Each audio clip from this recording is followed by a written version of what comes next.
¿Qué tal? ¿Cómo están? Muy buenas noches. Un placer saludarles. Soy Fernando del Rincón. Bienvenido a Conclusiones. Esta noche estaré platicando, bueno, lo hice más temprano, para serle sincero, lo hice más temprano. Hablé con el presidente de Colombia, Iván Duque, en un momento en el que se confirma un atentado frustrado, afortunadamente, en contra de alias Timochenko. Pero no solamente eso, cifras escandalosas, preocupantes, graves, de asesinatos de líderes sociales en Colombia, con un cierre de año para Iván Duque en el que la popularidad, pues, prácticamente está por el piso. Es decir, tiene un 70%, de acuerdo a las encuestas aproximadamente, de desaprobación.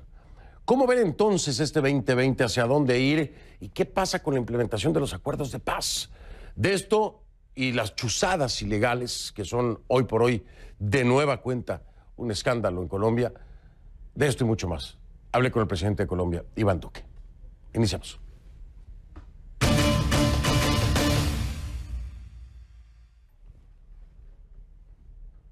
Y le pido que a partir de ese momento me acompañe utilizando la etiqueta numeral Concluduque. El hashtag es Concluduque, numeral Concluduque es la etiqueta. Sus comentarios, por favor, con esta etiqueta a mi cuenta en Twitter, @soyfdelrincón, @soyfdelrincón.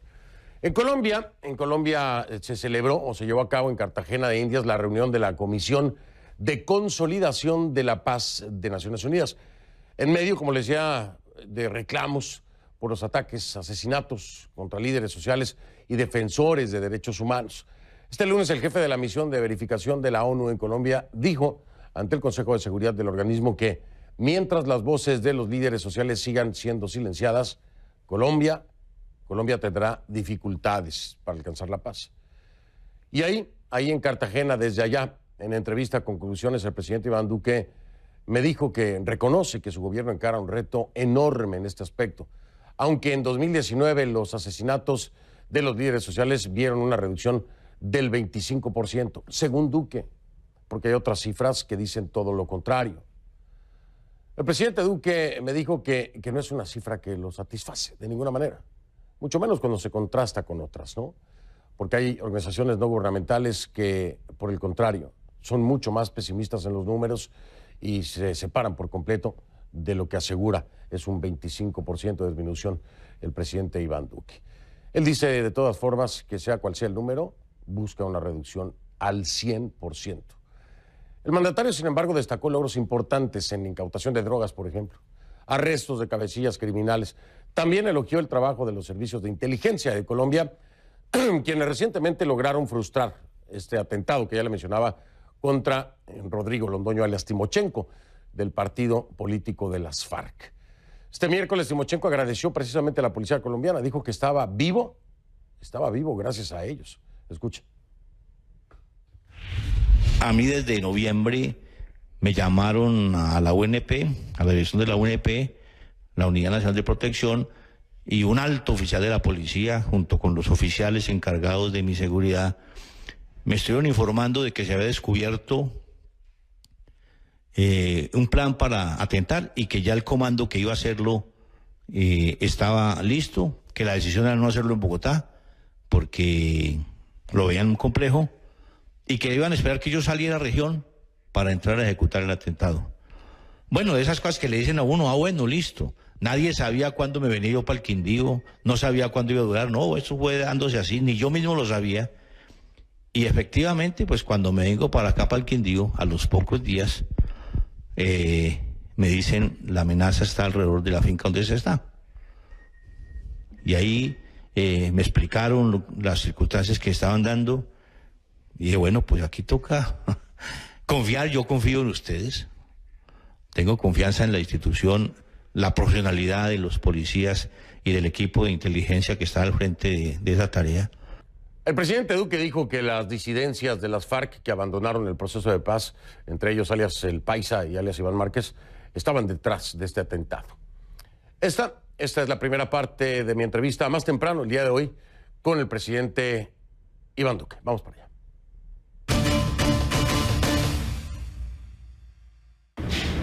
Le doy la bienvenida a Conclusiones. Por supuesto, agradezco la deferencia para este programa al presidente de Colombia, Iván Duque, quien me acompaña precisamente desde Cartagena, en Colombia. Presidente Duque, gracias por la entrevista, bienvenido. Muchas gracias, Fernando. Un placer estar nuevamente en tu programa y un saludo muy especial a toda la audiencia. Gracias a usted, el saludo de vuelta. Presidente, ¿se encuentra usted pues clausurando este miércoles en Cartagena la reunión de la Comisión de Consolidación de la Paz de la ONU? Un tema sumamente importante, el tema de la paz, en un momento difícil aún para su gobierno, para los propios colombianos, después de lo que ha ocurrido en diferentes ocasiones con el Ejército de Liberación Nacional y con la implementación de los propios acuerdos que aún no acaba de consolidarse. Presidente Duque, dentro de este contexto, ¿cómo evalúa el estar precisamente ahí hablando del tema de la paz en esta comisión que le toca ahora a Colombia ser anfitrión? Bueno, en primer lugar, Fernando, estamos muy complacidos de la presencia de la Comisión Global de Consolidación de Paz de la ONU en nuestro país. Tuve el inmenso honor de presidir la comisión en la pasada Asamblea General de la ONU y los invité a sesionar en Colombia. Hoy están acá, dando un espaldarazo a una agenda que nosotros llamamos paz con legalidad. Y eso reafirma el propósito de nuestro gobierno de no hacer política con la paz, pero de tener una política de paz con legalidad en los territorios que nos permita a nosotros avanzar como nación. Hoy podemos decir que en estos 17 meses de gobierno hemos llegado a estructurar esos planes de desarrollo con enfoque territorial para atender a los 170 municipios que fueron más golpeados por la violencia, y estamos hablando de beneficiar a más de 6 millones de colombianos, de llegar con seguridad y justicia, pero con la intervención integral social del Estado. Estos planes se deben implementar a lo largo de los próximos años, inclusive más allá de nuestro gobierno. Pero hemos dejado estructurado esos planes y hemos mostrado también resultados importantes. Hoy podemos decir que en estos 17 meses tenemos más de 600 obras en esos 170 municipios. Tenemos más de 62 proyectos del sector privado a través de lo que llamamos obras por impuestos. Estamos haciendo un levantamiento de un catastro multipropósito. Estamos llevando próximamente a la discusión del Congreso una jurisdicción agraria y nos hemos concentrado en que los excombatientes tengan una transición hacia proyectos productivos individuales y colectivos. Creo que esos son retos importantes. Son resultados importantes. Y los retos, Fernando, claro, nosotros vimos una situación dramática en Colombia entre el año 2015 y el 2018, que fue pasar de menos de 60.000 hectáreas de coca a cerca de 200.000 hectáreas. Venía con un crecimiento exponencial. En nuestro gobierno paramos ese crecimiento, logramos una leve reducción. En el año 2019 mostramos las mayores incautaciones de droga que ha tenido Colombia y los mejores resultados en términos de erradicación manual que haya visto nuestro país.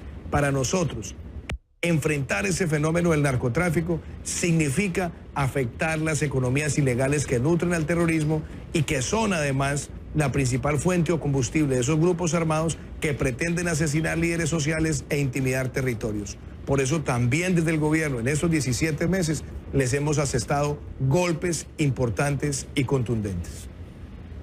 Sin embargo, dentro de todo este contexto, podemos hablar de un atentado frustrado contra alias Timochenko, atentados contra las Fuerzas Armadas, contra la policía, una disidencia de la FARC que se rearma en su gobierno, un diálogo suspendido con el Ejército de Liberación Nacional por consecuencia también de sus ataques, el asesinato, ya lo mencionaba usted, de líderes sociales, presidente Duque. En todo esto se le está saliendo de las manos, está rebasando al Estado el tema de la seguridad en Colombia. Estamos viendo de nuevo actividades que se presumían podrían eliminarse después de los acuerdos de paz. Sin embargo, empezamos a ver cómo resurge una disidencia de FARC con armas, ataques a policía, a Fuerzas Armadas, atentado en este caso de Timochenko. ¿Cómo lo siente? ¿No parece que estuviera controlándolo así como pretende o como quisiera? Yo quisiera, Fernando, desagregar cada punto de la pregunta que acabas de formular. En primer lugar, miremos cómo cerró el año 2019. El año 2019 para Colombia terminó con la menor tasa de secuestros que ha tenido Colombia desde que existen estadísticas de secuestro. Es decir, con la menor tasa en más de 30 años. Cerramos el año 2019 con una de las más bajas tasas de homicidios desde 1974. Y logramos también asestarle golpes muy importantes a las estructuras criminales, alias Jason Orejas, alias Cadete, alias David, alias Guacho, alias Pácora, alias Puntilla. Criminales de enorme peligrosidad han sido enfrentados contundentemente por las autoridades. En segundo lugar, tú hablabas de las disidencias de la FARC, Fernando. Esas disidencias venían ya activándose desde antes de la llegada de nuestro gobierno. Ustedes recordarán que alias Jesús Santrich, que fue negociador de ese acuerdo, fue capturado en el gobierno anterior porque había unas pruebas de participación de él en narcotráfico y una solicitud de extradición de un tribunal federal de los Estados Unidos. Una vez fue capturado, quedó en evidencia que él también estaba involucrando a Iván Márquez en ese proceso, porque el sobrino de Iván Márquez, que hoy colabora con la justicia de los Estados Unidos, habló de ello. Alias El Paisa, alias Romaña y otros criminales más no se habían presentado a la justicia especial. Denuncié eso cuando recién empecé la presidencia. Y después nos dimos cuenta que ellos estaban rearmando con el apoyo de la dictadura de Venezuela en territorio venezolano, y por eso nosotros también hemos enfrentado esas estructuras con toda la determinación. Pero ellos saben que si entran a territorio colombiano serán enfrentados con contundencia, y por eso son protegidos en territorio venezolano por esa dictadura de Nicolás Maduro. Dicho eso, nosotros seguimos en el territorio actuando de manera permanente y buscando cada vez mejores resultados en términos de seguridad.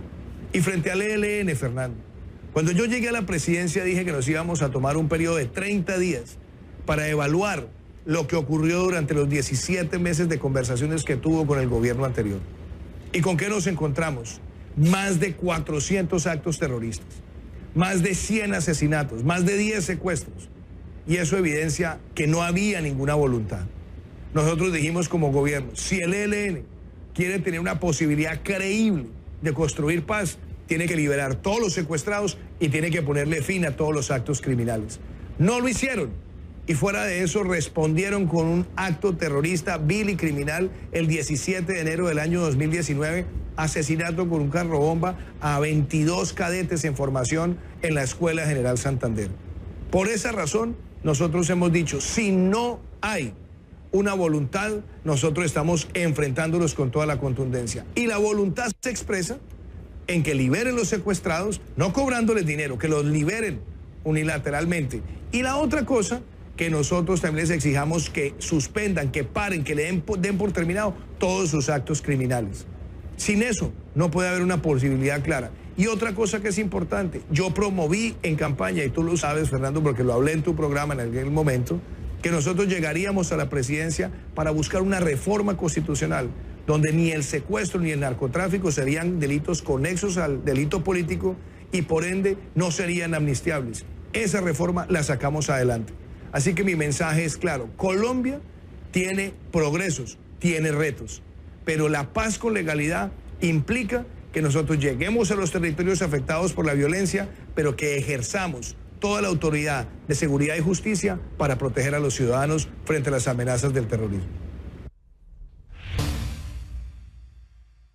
Usted habla de los líderes sociales, de los asesinatos a los mismos, en una reducción, dice usted, del 25%. Sin embargo, le puedo decir que Indepaz, por ejemplo, advierte que es el récord más lamentable de aproximadamente un asesinato por día. Estoy hablando de 2020, con lo que va de este año, de acuerdo al director de Indepaz. Pero al mismo tiempo, la ONG Frontline Defenders pues pone a Colombia en 2019 al menos con 300 casos registrados de asesinatos de líderes sociales a nivel mundial, y en Colombia se habrían cometido 107. Las cifras que manejan Indepaz y Frontline Defenders no hablan de una reducción del 25%. ¿Por qué? ¿Por qué estas diferencias? ¿Qué me dice usted de eso? A ver, primero, Fernando, hay un punto muy importante en el análisis. ¿Cuántos líderes sociales hay en Colombia? Esa es la primera pregunta que debemos hacer. Nosotros trabajamos con 22 caracterizaciones que han sido avaladas por Naciones Unidas. Una de esas 22 se considera líder de acción comunal. Y esos líderes de acción comunal en Colombia son más de 6 millones, porque tenemos cerca de 67.000 juntas de acción comunal. Todo miembro de esa junta es considerado un líder social. Si nosotros le sumamos a esa caracterización las otras 21 o 22, podemos superar los 7 u 8 millones. Entonces, eso implica el tamaño del reto. Cuando analizamos lo que ha ocurrido en los últimos años, y yo lo denuncié en mi discurso de posesión, este asesinato se venía presentando de tiempo atrás, desde antes de llegar nosotros a la presidencia de la República. Tan pronto llegué a la presidencia, al cabo de los primeros 60 días, pusimos en marcha el Plan de Acción Oportuna para proteger líderes sociales en el territorio. Se conoce como el PAO. Después lanzamos unos lineamientos de política pública que los presentamos hace unas semanas acá en la ciudad de Cartagena, en Colombia. Y podemos decir que llevando las estadísticas que se registran a través de Naciones Unidas, tenemos una reducción. Y eso lo trabaja la Consejería Presidencial para los Derechos Humanos con la Fiscalía General de la Nación, y nosotros trabajamos sobre ese levantamiento de información. Y yo lo he dicho, eso no es para sentirnos nosotros ni triunfalistas ni en holgorio, porque esa cifra hay que trabajar para llevarla a cero, pero sí hemos tenido esa reducción. Y yo lo quiero decir de una forma muy clara, Fernando. ¿Quién está matando a los líderes sociales? Lo están matando los narcotraficantes, los narcoterroristas, las disidencias de FARC, el ELN, el Clan del Golfo. ¿Y dónde se ha situado este fenómeno? Se ha situado en menos de 80 municipios de más de 1.100 que tiene Colombia, es decir, en el 96% del territorio. No se ha presentado ese fenómeno, y se ha presentado en lugares donde hay presencia de cultivos ilícitos, presencia de extracción ilegal de minerales, y esos grupos armados quieren ir a enfrentar a esos líderes porque esos líderes están haciendo una labor para disuadir a la población de no dejarse tentar por la criminalidad. Yo tengo el compromiso de seguir enfrentando esas estructuras criminales y de mejorar cada vez más la protección de esos líderes sociales. Y muy acorde a lo que está clausurando el día de hoy en Cartagena, precisamente vinculado a la ONU, en este caso la Agencia de los Derechos Humanos, ellos mismos hacen un llamado, presidente, por el asesinato de, ellos dicen, líderes comunitarios también, ¿no? Además de líderes sociales. Hablan de 107 activistas asesinados en Colombia solo el año pasado. Esta es información de Naciones Unidas. Y otros 13 casos que están en investigación, lo que podría llegar a un total de 120.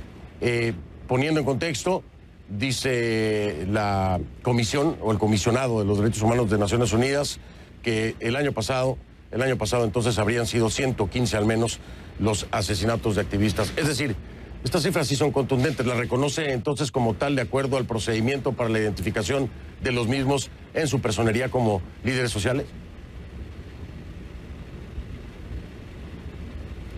Pues es que, Fernando, nosotros hemos trabajado con la oficina de la Organización de Naciones Unidas para los Derechos Humanos en Colombia. De hecho, gran parte del funcionamiento y del financiamiento de esas oficinas en el territorio sale del gobierno nacional. Y nosotros trabajamos reconociendo su independencia y el levantamiento de información. Trabajamos muy de la mano. Y de hecho, si usted mira el reporte que entregó al Consejo de Seguridad el jefe de la misión de observación en Colombia para el proceso de paz, el doctor Carlos Ruiz Massieu, no solamente habla de los avances que hemos narrado en esta entrevista, sino también reconoce los esfuerzos que ha venido haciendo el gobierno para enfrentar este fenómeno. Claro que para nosotros es un reto. Pero es un reto porque sabemos que el principal cáncer que tiene la seguridad en nuestro país es el narcotráfico. Cuando uno ve que entre el 2015 y el 2018 pasamos de menos de 60.000 hectáreas de coca a cerca de 200.000, pues ese es el combustible de esos grupos armados. Por eso en nuestro gobierno nos dedicamos a parar ese crecimiento y a enfrentar esas estructuras del narcotráfico con éxito. Y hoy, Fernando, nuestro reto más grande es seguir desarticulando esas estructuras criminales que asesinan líderes sociales. Sin embargo, hay quienes atribuyen, por ejemplo, estos asesinatos precisamente al tema de la sustitución de cultivos. Aquellos que están en ciertas zonas, por supuesto, como ya lo mencionaba usted, aquellos que están a favor de esta sustitución de cultivos están siendo amenazados o amedrentados por esta propia disidencia que se opone, que trata de impedir que esto se dé.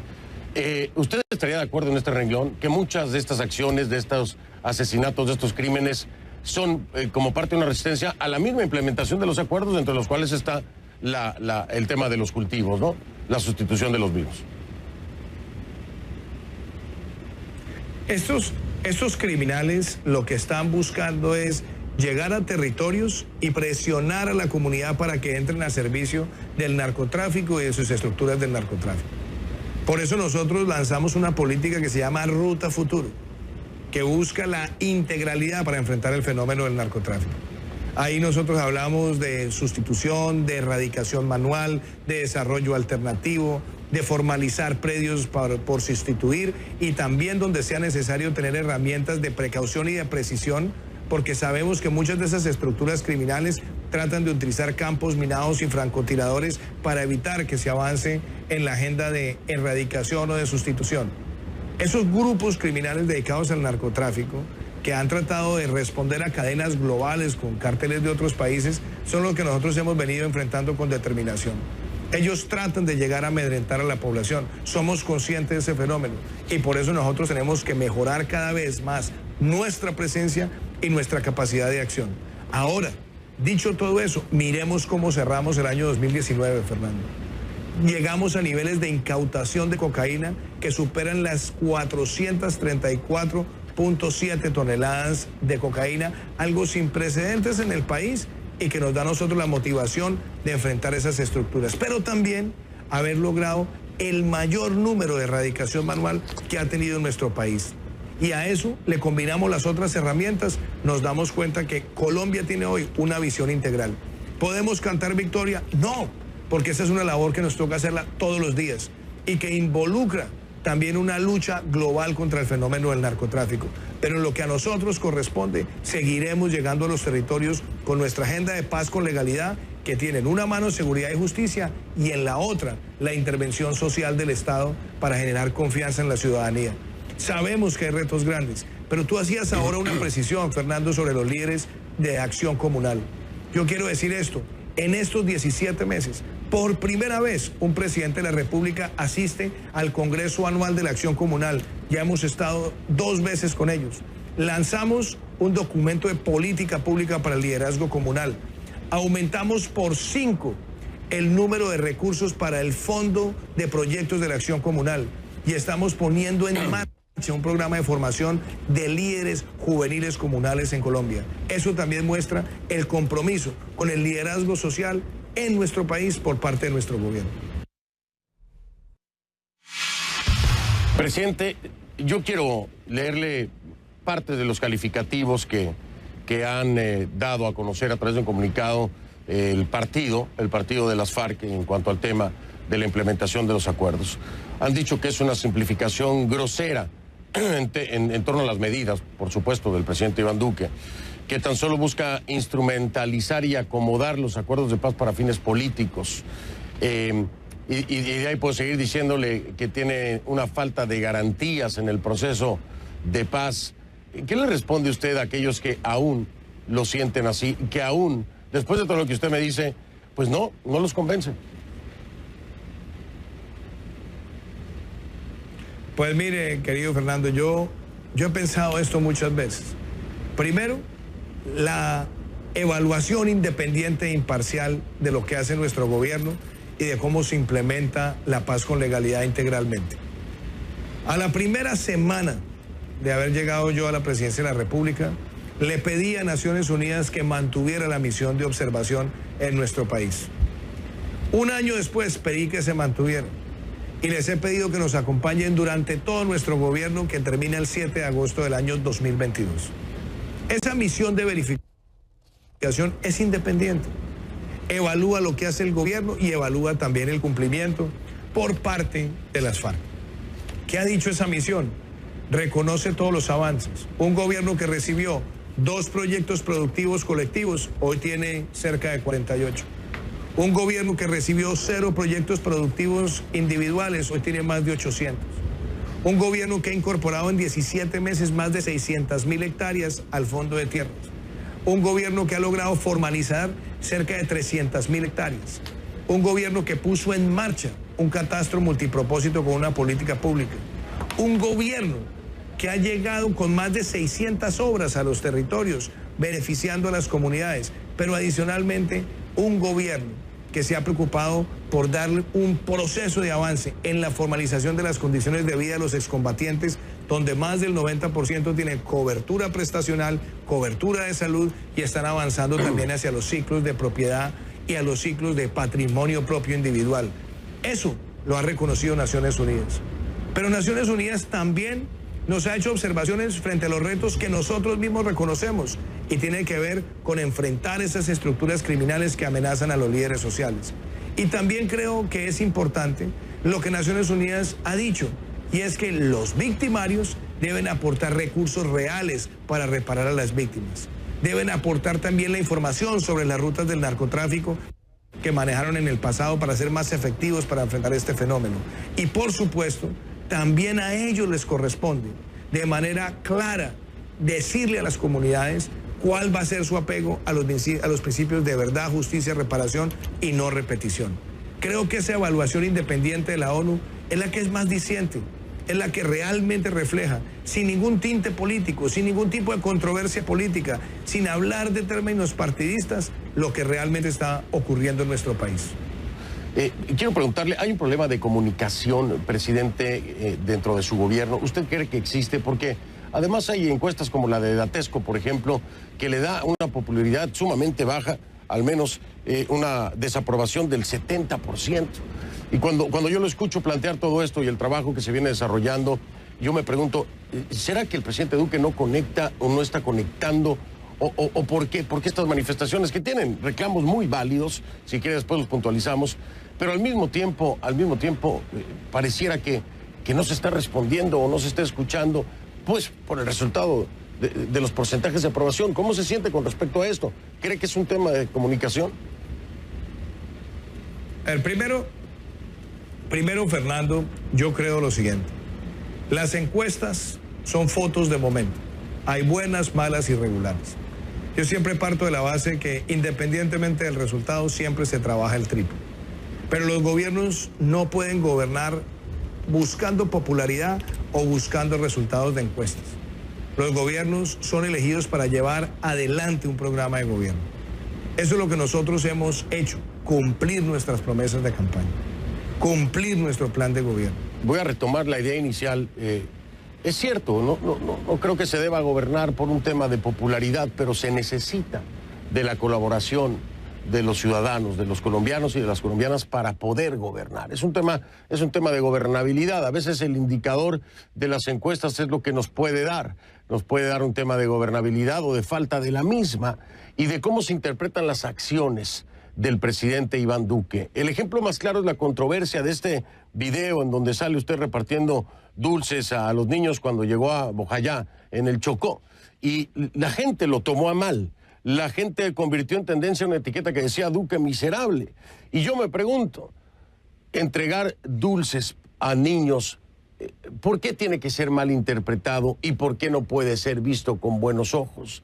¿Es el momento de Iván Duque o es que la gente no está confiando en Iván Duque? Porque lo primero que dijeron, no, es que eso no es lo que se necesita. Se necesita que se trabaje en las necesidades que se tienen aquí precisamente en el Chocó.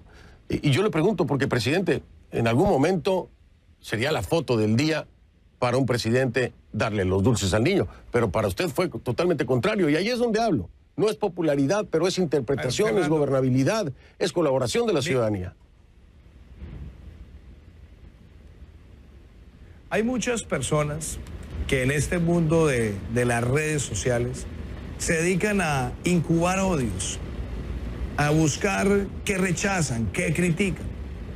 Mi respuesta ha sido muy clara siempre en los territorios, Fernando. Este ha sido un gobierno que va a las comunidades.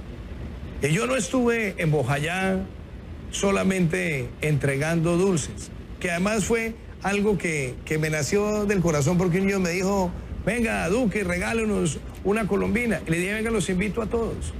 Pero además en muchos lugares del territorio lo hemos hecho con agrado. Yo comparto con las comunidades y cuando veo niños los invito a comerse un helado, a conversar con ellos. Pero mi visita a Bojayá era primero para ir a inaugurar un acueducto, Fernando. Un acueducto que por primera vez lleva el agua potable al municipio. El municipio tenía un acueducto con una cobertura del 77%, pero el agua no era potable. Nosotros trabajamos con un índice de calidad del agua que se llama el IRCA, que tenía un puntaje de 90. Hoy tienen ellos cobertura del 100% gracias al acueducto que entregamos, pero además una potabilidad que en el índice del IRCA está en el 3. Eso quiere decir que pueden tomar el agua que está saliendo por el acueducto. Fuimos a entregarlo a la comunidad, pero es una comunidad que tiene muchísimas más necesidades.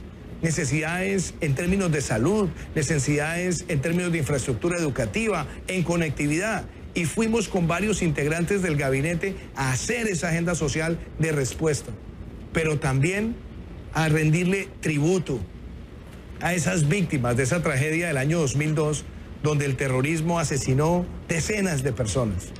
Fuimos no solamente al mausoleo, que lo materializó nuestro gobierno, sí, sino que fuimos también a la iglesia de Bojayá, a rezar por esas víctimas, a hablarle a la comunidad.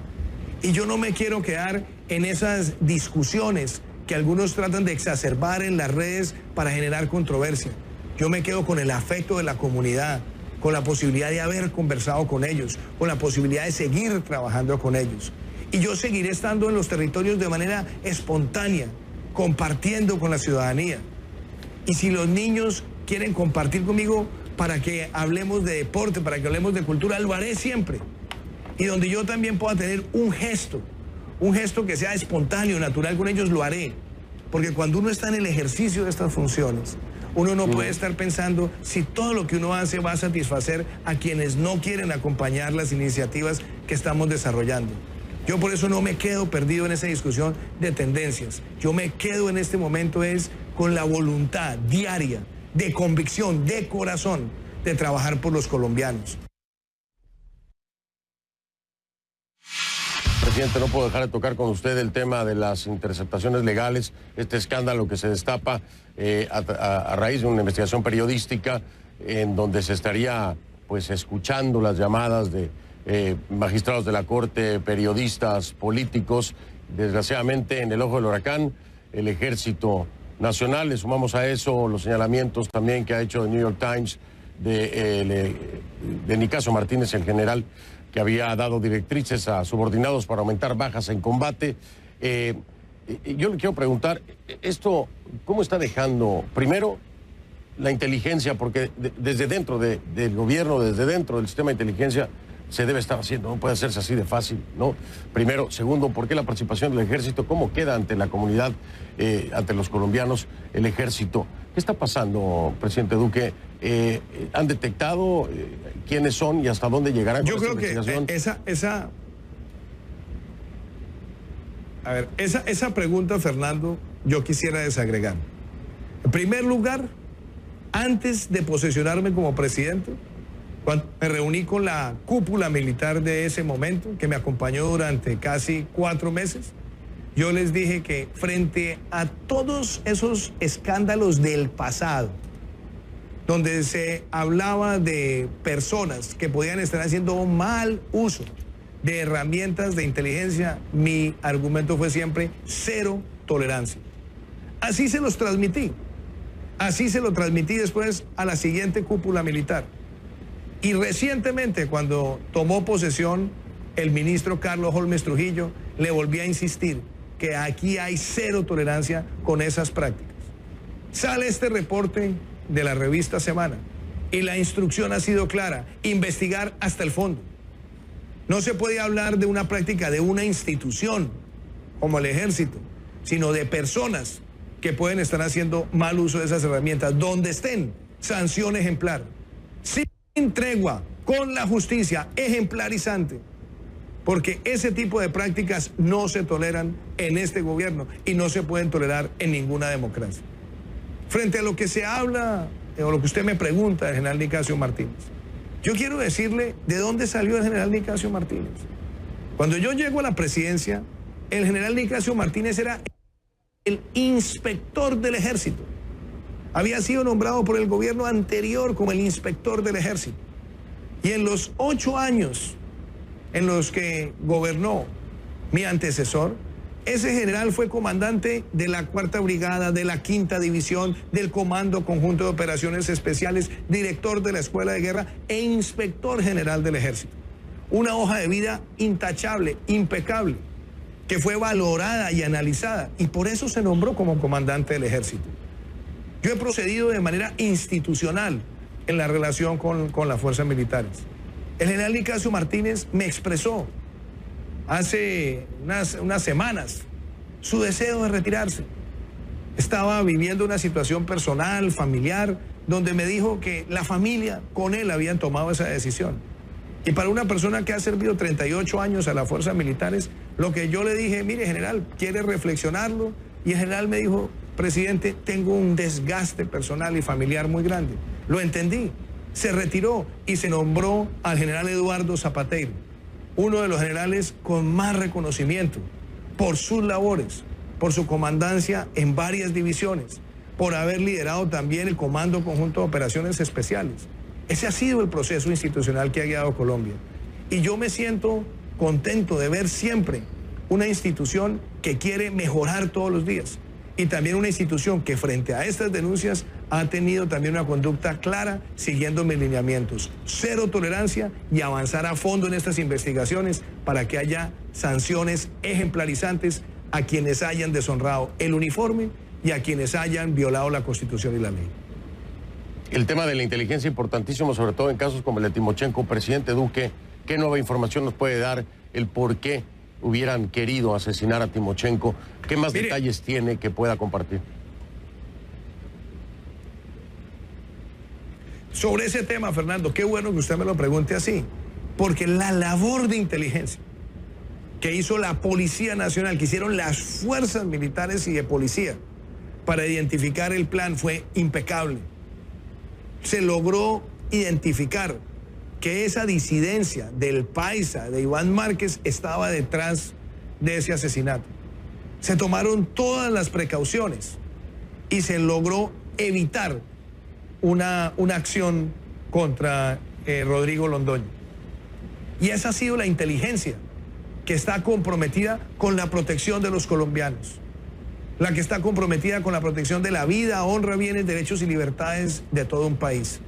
Creo que ese reconocimiento que se ha hecho a esa labor es muy importante y nosotros seguiremos siempre tomando todas las medidas para que esa inteligencia que tiene que orientar la protección del país, la protección de los ciudadanos, sea cada vez más efectiva y que también sea efectiva para enfrentar contundentemente la criminalidad. Presidente Duque, sé que tiene la agenda apretada, por supuesto, en esta clausura tan importante de la Comisión de Consolidación de la Paz de la ONU. Quiero agradecerle su tiempo, por supuesto, siempre es un placer tenerlo aquí en el programa y espero que la próxima sea en persona. Soy Fernando del Rincón, gracias por haberme acompañado, como siempre le digo, si no lo vio en conclusiones, no lo vio. Buenas noches, lo veo mañana, gracias.